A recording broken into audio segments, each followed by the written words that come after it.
കലവറ കൂടാതെ സമർപ്പിക്കുക. 85 സങ്കീർത്തനം 1 മുതൽ 13 വരെ. ചിന്തയ്ക്കായിട്ട് 11 വാക്യം. വിശ്വസ്തത ഭൂമിയിൽ നിന്ന് മുളയ്ക്കുന്നു, നീതി സ്വർഗത്തിൽ നിന്ന് നോക്കുന്നു. ശാസ്ത്രത്തിൻ്റെ നേട്ടങ്ങൾ വർദ്ധിക്കുന്നതോടൊപ്പം ദൈവവിശ്വാസം അടിക്കടി കുറഞ്ഞുകൊണ്ടിരിക്കുന്നു. മിക്ക പ്രപഞ്ച ശക്തികളെയും മനുഷ്യൻ പിടിച്ചടക്കി കഴിഞ്ഞു. വൈദ്യശാസ്ത്രത്തിന് വഴങ്ങാത്ത രോഗങ്ങൾ വളരെ കുറച്ച് മാത്രമേ ഉള്ളൂ. മനുഷ്യന് അസാധ്യമായതൊന്നും ഇല്ലെന്ന് വന്നാൽ അദൃശ്യനായ ദൈവത്തെ എന്തിന് വിശ്വസിക്കണം?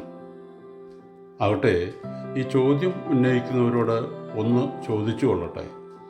നിങ്ങൾ ആശിക്കുന്നതെല്ലാം പണവും ശാസ്ത്രത്തിൻ്റെ നേട്ടങ്ങളും കൊണ്ട് പ്രാപ്യമായാൽ തന്നെ ഇനിയും എന്തോ പ്രാപിക്കാനുണ്ട് എന്ന വിചാരത്തിൽ പലരും ചെന്ന് വഴിമുട്ടി നിൽക്കാറില്ലേ? ഇഷ്ടം പോലെ പണം സമ്പാദിക്കുകയും വ്യവസായ സാമ്രാജ്യങ്ങൾ പടുത്തുയർത്തുകയും ആശിക്കുന്നതെല്ലാം പ്രാപിക്കുകയും ചെയ്താലും ദൈവത്തിന് പൂർണ്ണമായി സമർപ്പിക്കാത്ത ജീവിതത്തിൻ്റെ ഉടമകൾക്ക് എന്തോ ഒരസംതൃപ്തി അവശേഷിക്കുക തന്നെ ചെയ്യും.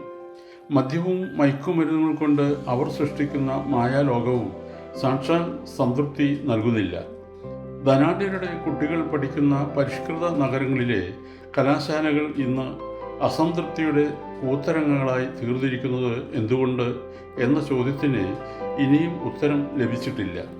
ഈ കലാശാലകളിൽ പഠിക്കുന്ന കുമാരന്മാർ മയക്കുമരുന്ന്, കഞ്ചാവ്, മദ്യം കൊണ്ട് നിർമ്മിക്കുന്ന മായ ലോകത്തിൽ സംതൃപ്തിയുടെ കണിക പോലും കാണാനില്ല. അവർ ആശിക്കുന്ന സംതൃപ്തി വിട്ടകന്നു പോകുന്നതിനാൽ അവർ ലഹരിയിൽ നിന്ന് ലഹരിയിലേക്ക് തന്നെ നീങ്ങുന്നു. ദൈവത്തെ സ്വന്തം ജീവിതത്തിൻ്റെ നിയന്താവായി സ്വീകരിക്കാതെ വഴിമുട്ടി നിൽക്കുന്നവർക്ക് മുന്നോട്ട് പോകുവാൻ സാധ്യമല്ല. ബൈബിൾ, ഗീത തുടങ്ങിയ വിശുദ്ധ ഗ്രന്ഥങ്ങൾ ചൂണ്ടിക്കാണിക്കുന്നത് അതാണ്. ഇസ്രായേൽ ജനതയുടെ ഗോത്രപിതാവായ അബ്രഹാം യഥാർത്ഥ ദൈവവിശ്വാസത്തിൻ്റെ മഹനീയ മാതൃക പിൻതലമുറകൾക്ക് കാണിച്ചു കൊടുത്ത ചരിത്ര പുരുഷനായിരുന്നു. ഞാൻ കാണിപ്പാനിരിക്കുന്ന ദേശത്തേക്ക് പോകുക എന്ന് ദൈവം അബ്രഹാമിനോട് കൽപ്പിച്ചു. അബ്രഹാം ആടുമാടുകളോടും വൃത്യജനങ്ങളോടും കൂടി ഊരു ചുറ്റി സഞ്ചരിച്ചു. അദ്ദേഹത്തിൻ്റെ സന്താന പരമ്പരകൾ അന്യരാജ്യക്കാർക്ക് അടിമകളായി തീർന്നു. യഹൂദ ജനതയെപ്പോലെ പീഡനങ്ങൾ സഹിച്ച വേറൊരു ജനതയും ലോകത്തുണ്ടായിട്ടില്ല.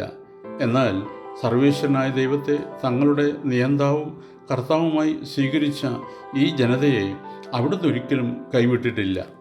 കഴിയുമെങ്കിൽ ഈ പാനപാത്രം എങ്കിൽ നിന്ന് നീക്കണമേ എന്ന് പ്രാർത്ഥിക്കുകയും എൻ്റെ ദൈവമേ, എൻ്റെ ദൈവമേ, എന്നെ കൈവിട്ടതെന്ത് എന്ന് കുരിശിൽ കിടന്നുകൊണ്ട് നിലവിളിക്കുകയും ചെയ്ത യേശു എൻ്റെ ആത്മാവിനെ തൃക്കരങ്ങളിൽ സമർപ്പിക്കുന്നു എന്ന് പറയുന്നു.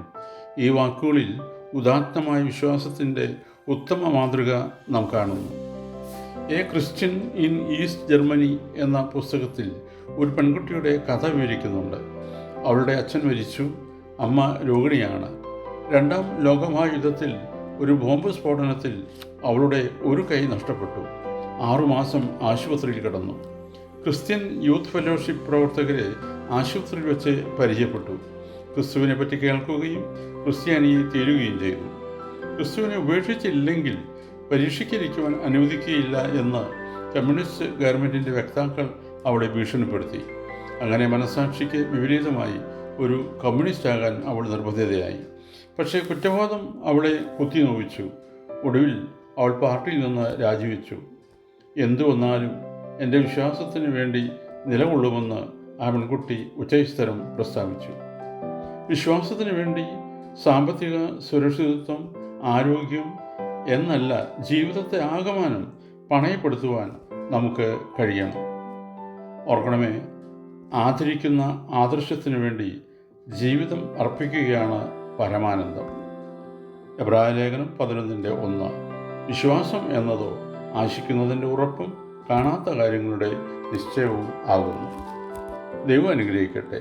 പ്രാർത്ഥനയോടെ കർത്തൃ ശുശ്രൂഷയിൽ എളിയ ദാസൻ.